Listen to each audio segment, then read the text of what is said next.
It wasn't quite the vacation I planned to save for. They sardine packed in the aluminum van.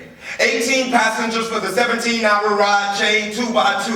Sirens blaring. They crowded around ambulance doors, a sea of Catholic school uniforms. The judge's voice still resonates in my mind. I heard the voice of my mother wail. Saying I needed time to reflect and adjust my thinking. I was thinking, you fix this by locking me up? The rest of the journey is just a blur. The third is they close the heavy metal door. The thumb come in as they turn that key. Have you ever been locked up before? 23 hours a day, with an hour to eat, read, write, and play.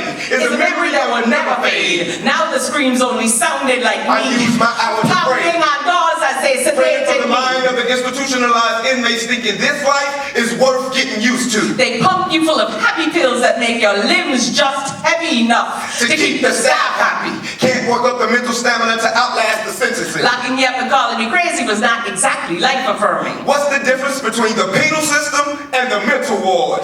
The address. My first room had shampoo in the bath, so I drank it. I meant to die and no one was going to stop me. If you throw a habitual serial stealer trying to feed his family in with a cannibalistic serial killer feeding off his family, who's the bigger detriment being released back into society? I would not stand to live. They would not let me die. Surely this was hell. Once they get you behind those concrete blocks, It's impossible to think outside the box. you lose the capability to think for yourself until you learn how to behave, to follow their to rules. step in their ways. They tell you when to sleep, wet, shit, shower, shave, 20th century slave. I learned to smile like their pills made me happy. I smile at the devil to turn that key.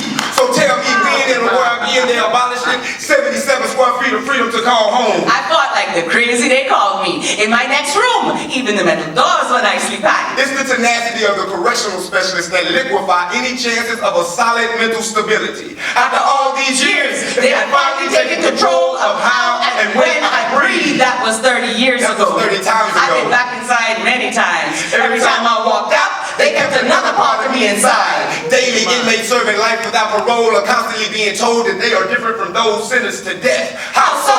Prisoners molded by the degree of supervision. At 16, they kept my confidence. By 36, I signed over final control of me. It has taken a decade to claw it back. Forced to fight like I use my rabid hours to dog, pray. fight like feral Tenacity cat. proved greater than theirs. At long last, my home is I never mine. really belonged